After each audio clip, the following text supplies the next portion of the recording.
जब संसार ने इस महीने को मलमास कहकर ठुकरा दिया, तब स्वयं श्री हरि ने इसे अपनाकर अपना नाम दिया और तभी बना पुरुषोत्तम मास। कहते हैं इस पावन मास में किया गया जप, दान और कथा श्रवण कई गुना फल देता है। आज इस दिव्य कथा में इंद्रेश जी महाराज बता रहे हैं पुरुषोत्तम मास की कथा के अद्भुत फल और इसकी चमत्कारी महिमा।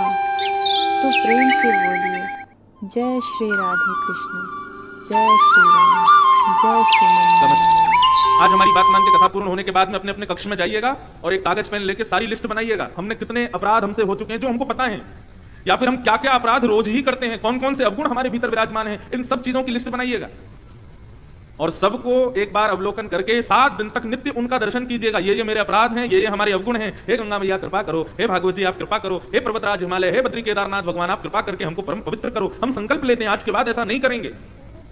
और 7 दिन बाद अपने अवगुणों की वो पर्ची, उस पर पुष्प आदि लग करके, तिलक आदि लगा करके बढ़िया उसको गंगा जी में प्रवाहित कर देना।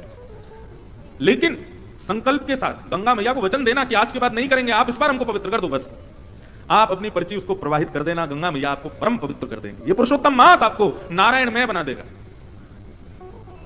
इसलिए इस अवसर को चूकिएगा नहीं, जितना हो सके इस अवसर का लाभ लीजिए। इन 7 दिनों तक नियम बनाइए। वैसे तो कहते हैं कि पुरुषोत्तम मास के कई लोग पूछते महाराज जी नियम क्या है। एकादशी का जो नियम होता है ना, वो पूरे मास भर का नियम है। ये सबसे श्रेष्ठ नियम है। और यदि आप पूछें और कोई नियम बताइए, तो देखिए पुरुषोत्तम मास में सबसे श्रेष्ठ नियम है भागवत दर्शन। भागवत दर्शन का मतलब क्या होता है? भागवत का मतलब केवल पोथी नहीं, भागवत का मतलब भगवान के जो हैं उनका दर्शन।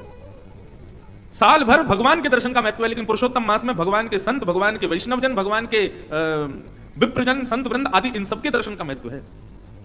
इसलिए भैया चूकिएगा मत। ब्राह्मणों को प्रणाम करो, संत जनों को प्रणाम करो, जो भी वैष्णव तिलक में दिखाई दे उसको प्रणाम करो। वैष्णव दर्शन का फल है। हमारे गुरुदेव एक छोटी सी कथा सुना रहे थे पुरुषोत्तम मास की, कि नारायण भगवान से नारद जी ने जाकर के पूछा, महाराज इस पुरुषोत्तम मास के भाव का फल क्या है और इस पुरुषोत्तम मास में विशेषता क्या है? तब भगवान श्रीमन नारायण बोले, देखो अब हम तुमको बताएंगे तो तुमको शायद इतना समझ नहीं आए, तो एक प्रैक्टिकल करके बता देते। नारद जी बोले बताइए। बोले नीचे अमुक नाम पर एक तालाब है, उस तालाब में एक मछली है, उस मछली से जाकर के पूछो पुरुषोत्तम मास का फल क्या है। नारद जी हंसने लगे, बोले मछली से जाकर के पूछूं मैं? भगवान बोले हमारी आज्ञा है, इसको स्वीकार करो, जाओ तुरंत। नारद जी महाराज पृथ्वी पर जहां भगवान ने बताया तो वहां आए, तालाब में एक मछली थी। नारद जी ने जाकर प्रणाम किया, जय हो मत्स्य देवता, भगवान की आज्ञा हुई है कि हम आपसे पूछें कि पुरुषोत्तम मास का फल क्या है, कृपा करके बताइए। बहुत सावधानी से सब लोग श्रवण करो। मछली बोली, जय हो नारद जी आपके दर्शन हो गए, हम तो कृतार्थ हो गए। एक काम कीजिए, सामने एक गौशाला है, वहां पर एक गाय बछड़े को जन्म दे रही है, आप उस बछड़े से जाकर के पूछिए। और ऐसा कहकर के मछली ने अपने प्राण त्याग दिए। नारद जी बोले ये क्या हुआ? भगवान ने तो आज्ञा दी थी कि ये बताएगी, लेकिन इसने तो प्राणी त्याग दिए। लेकिन कह के गई है कि उनसे पूछो, गैया बछड़े को जन्म दे रही है। नारद जी गए गौशाला में, जाके गैया को प्रणाम किया। बछड़े का जैसे ही जन्म हुआ, नारद जी ने प्रणाम किया, बोले भैया भगवत आज्ञा हुई है कि हम आपसे पूछें पुरुषोत्तम मास का फल क्या है।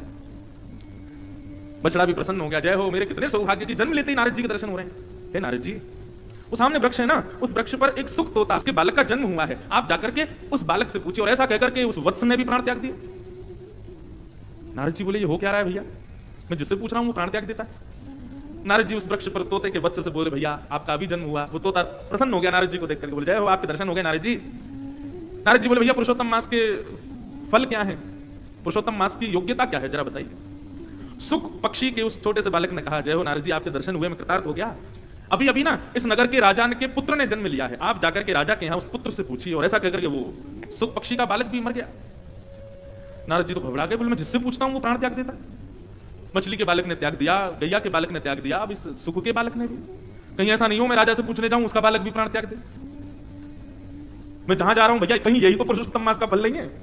नारद जी बड़े घबरा गए, लेकिन क्या करें, जानना तो है, भगवान की आज्ञा है। तो नारद जी पहुंचे और पहुंच करके राजा ने तो आनंद हो गया, अरे वाह वाह जय हो मेरे घर बालक हुआ, संत नारद पधारे हैं, भगवत शिरोमणि पधारे हैं, दंडवत प्रणाम किया। बोले महाराज भगवान की आज्ञा हुई है, पुरुषोत्तम मास का फल जान करके आओ, महिमा पूछ करके आओ, जो भी बता रहे हैं सब प्राण त्याग रहे हैं। अंततः आपके पुत्र से पूछने के लिए कहा है।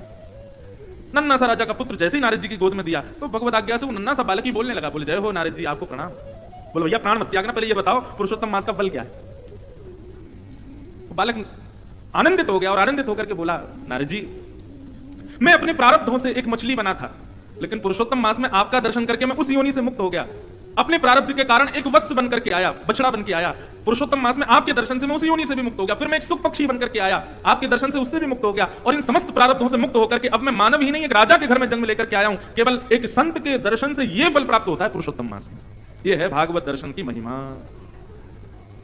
हे नारद जी, व्यक्ति अपने प्रारब्धों से 84 लाख योनियों में भटकता है, परंतु वो जितनी बार वैष्णव दर्शन पुरुषोत्तम मास में करता है उतने ही उसके प्रारब्ध की योनियां जो हैं वो उनसे मुक्त होता चला जाता है।